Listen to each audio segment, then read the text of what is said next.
My theme for this year is Bhāgavata Lakshanam. Bhagavata is one who prays to Bhagavan. So, in this theme, the tagline that I have taken is Yomad Bhaktas Same Priyaha. In chapter 12 of Bhagavad Gita, Krishna says, this type of devotee is very dear to me. So, which type of devotee? We will find out. We are going to begin with Sri Rama himself. Although he was an avatara Purusha, Sri Rama lived the life of a very ordinary human. He did not show any leelas like Krishna.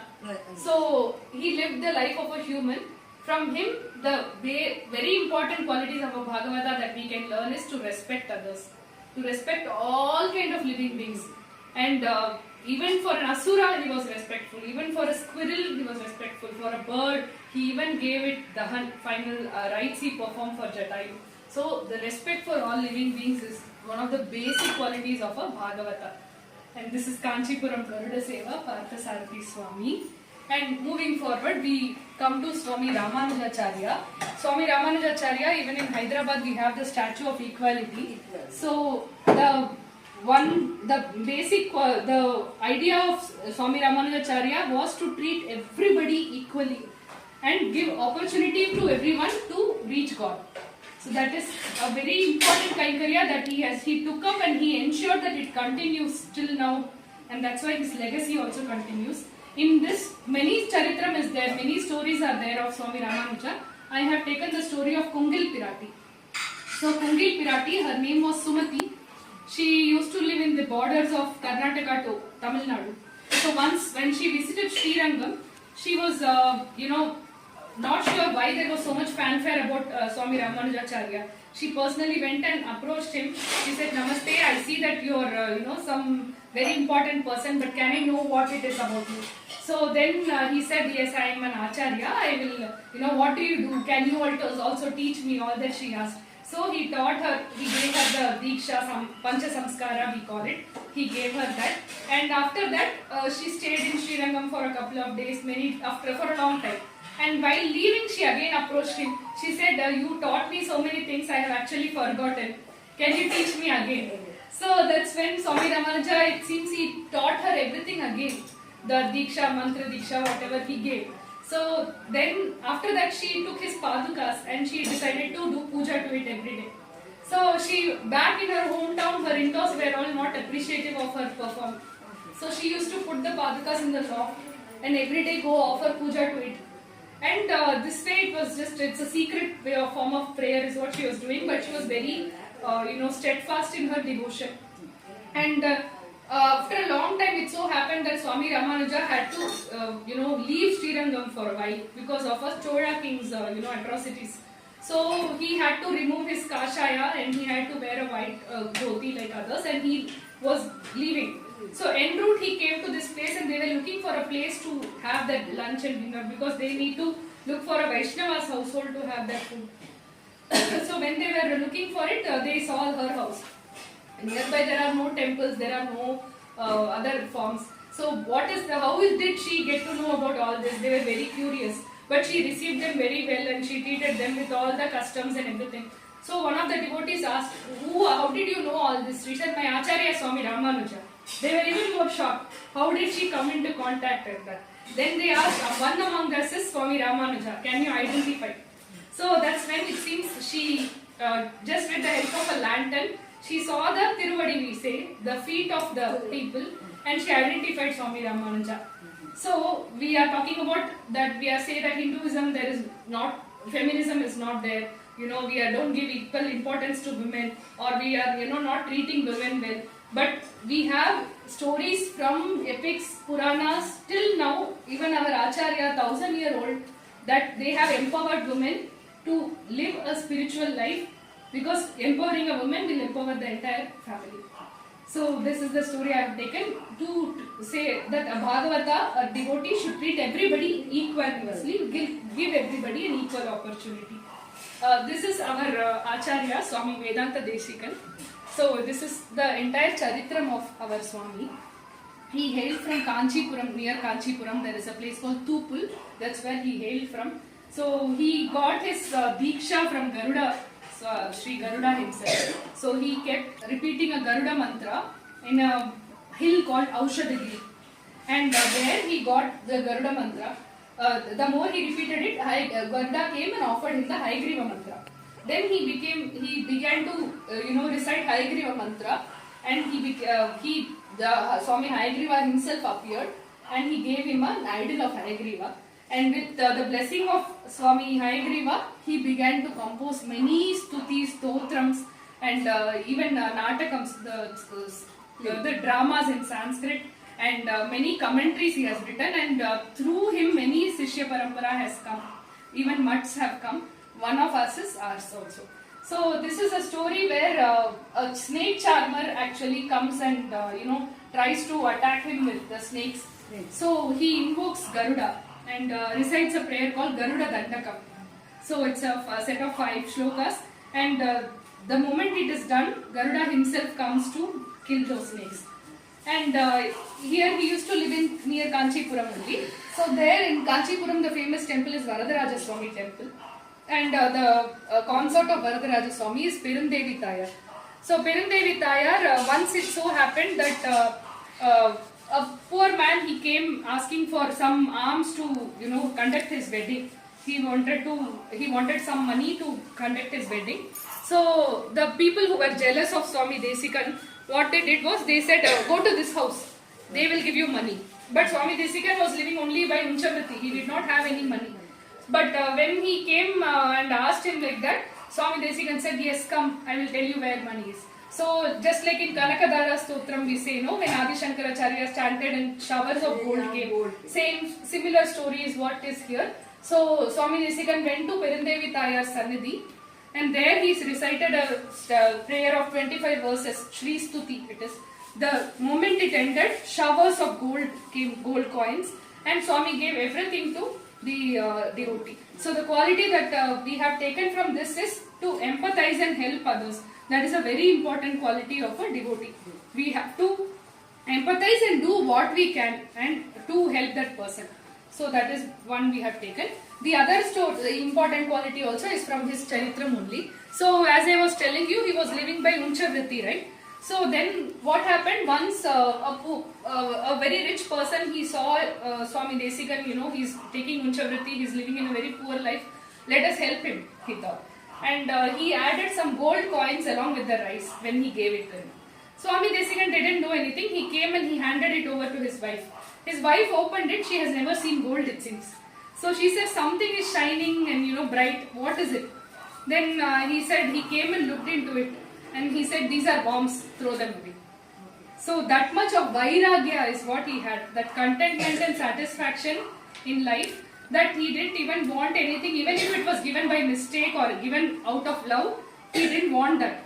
So that is the life that he had. So that is the quality that we live. One who is content and satisfied is a good Bhagavata. And further, he also wrote 1000 verses on Swami Ranganatha, called Paduka Sahasram, not just on Swami Ranganatha, Swami Ranganatha's Paduka. The Paduka that Bharata took from Rama, right? Sri Rama and Ramayana. Only the glory of that Paduka, our Swami has written 1000 verses. So that is a very important thing that we all usually learn in our culture. All the 1000 verses, and we recite them every day in a schedule. Then this is all the Krishna Kshetrams. Pandharpur, Maharashtra, Udupi, Karnataka, Guruvayur, Kerala, Srinathji, Rajasthan, Orissa, Puri, Jagannathji.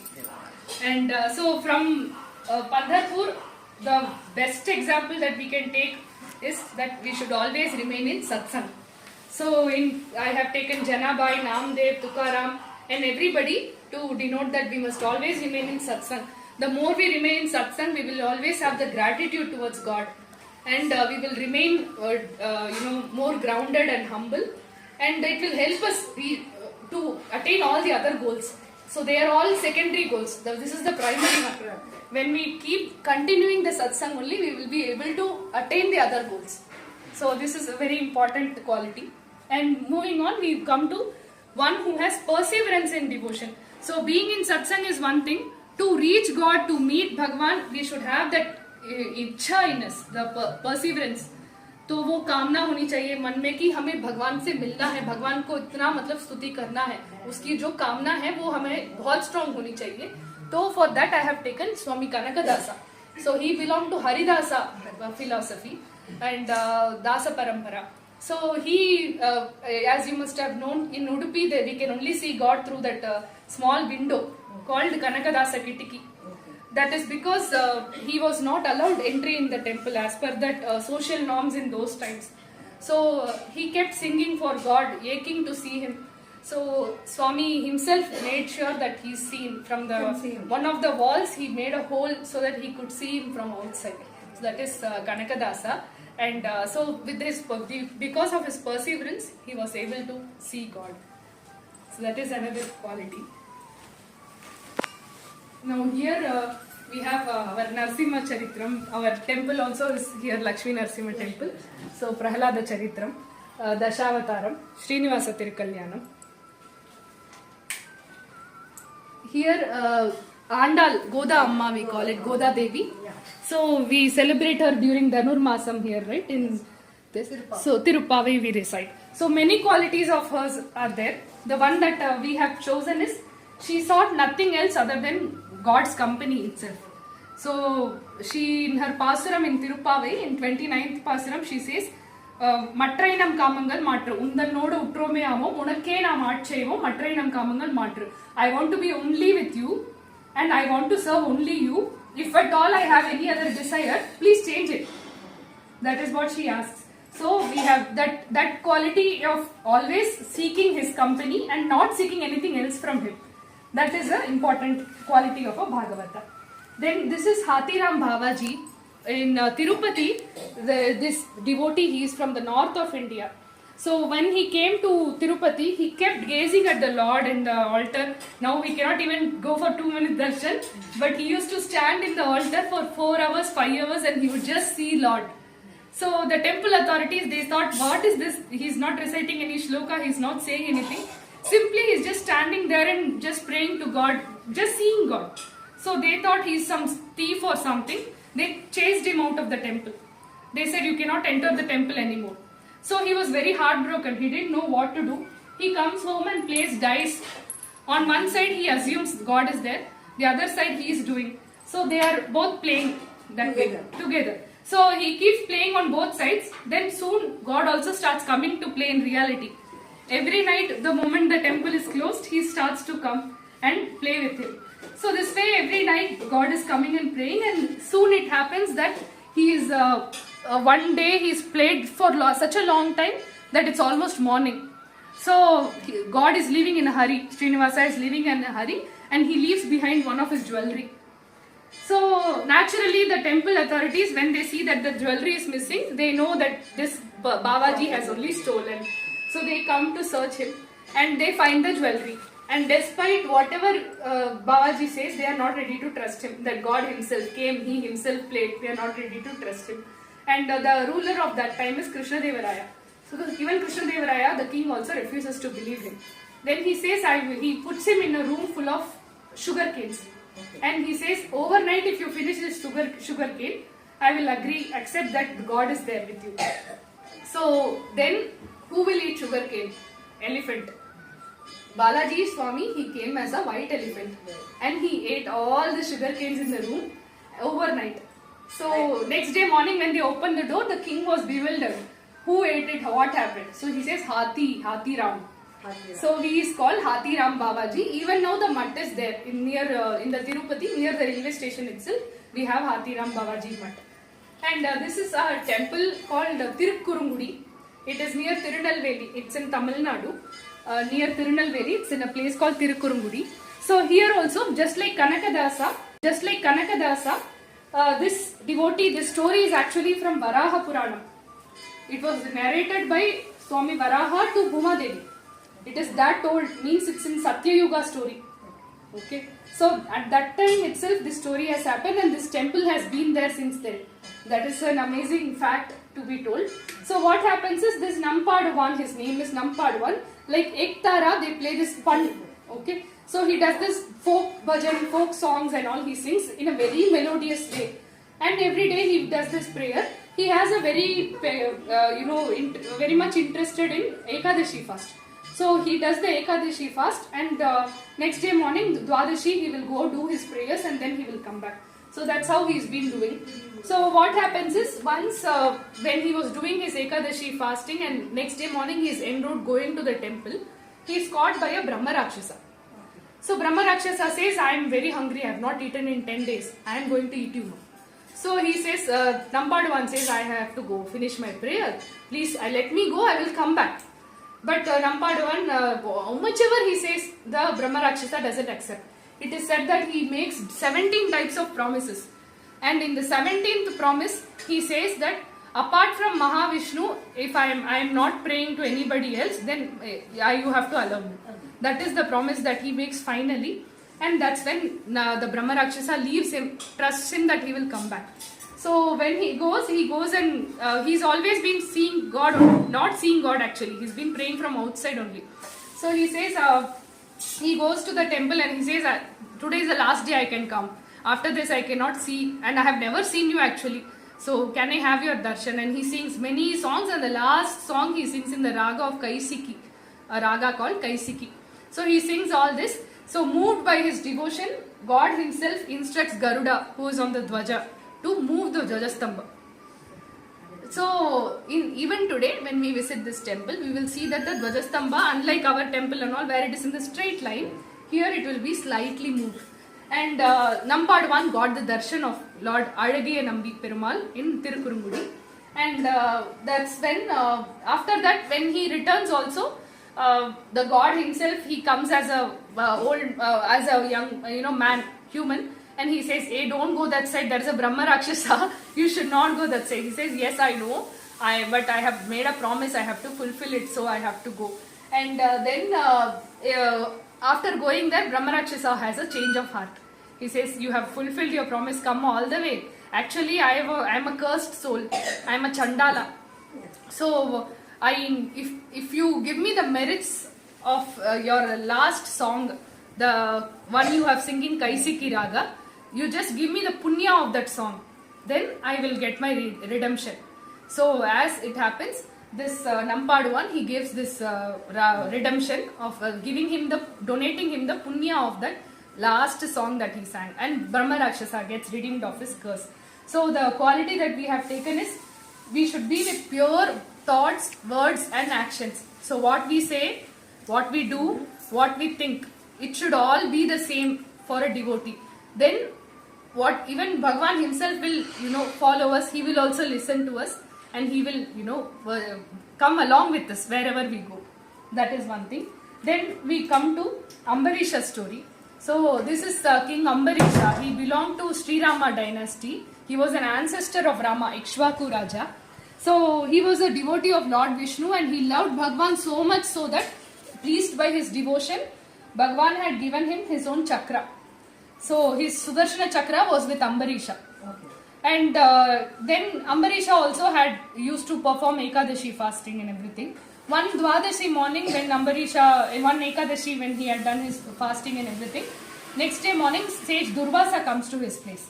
So Durvasa comes and then he welcomes him and everything. He says, please go have a bath and come, we will break our fast together. So that's the plan they make. So when they do that, sage Durvasa goes to the river. He is for bathing and everything. He is not returned for a long time. Now for Ekadashi, the fasting is important, but we also have to break our fast at the right time. Otherwise, the muhurtam will go away.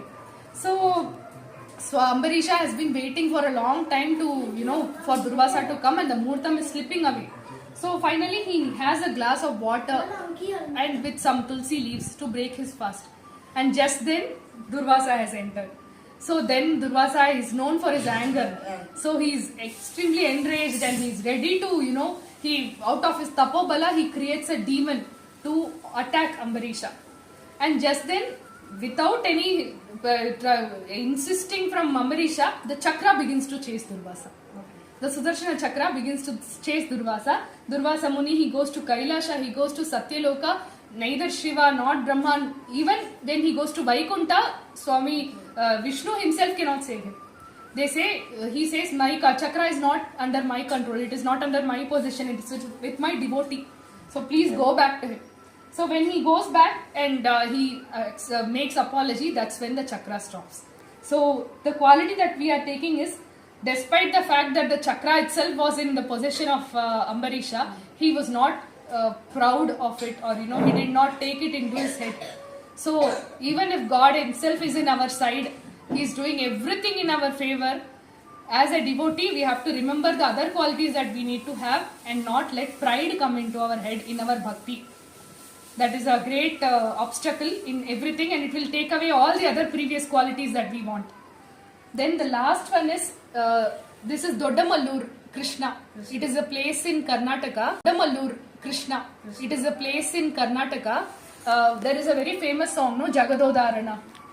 That song was sung, Jagadodarana. That song was sung on this Krishna, this form of Krishna in Doddamalur. He is very beautiful. The temple is Aprameya Swami temple. In that there is a altar of this Krishna. So this Krishna is, he is holding that butter in his hand. So we have Yashoda Ma who is ready to tie him for his naughtiness. So in Damodara Leela they say, when she was trying to tie him, she was not able to tie him. She kept adding more ropes, 2 inches more, but she was not able to do it at all. Only when she says, Krishna, I am not able to tie you, come get tied. So out of that love, when she says, when you surrender to Bhagavan, I can't do anything by myself, come please help me. He himself came to get tied. So we end with that quality of surrender. When we surrender with lot of bhakti and love, we say, I cannot do anything. I don't know anything. So it's called Karpanyam. That quality is called Karpanyam. So when you say that with surrender, Bhagavan himself will come to us. So that these are the qualities of a devotee. Many other qualities are there. We have chosen these many. This is Vatapatra Shahi, Alilai Krishna. Thank you so much.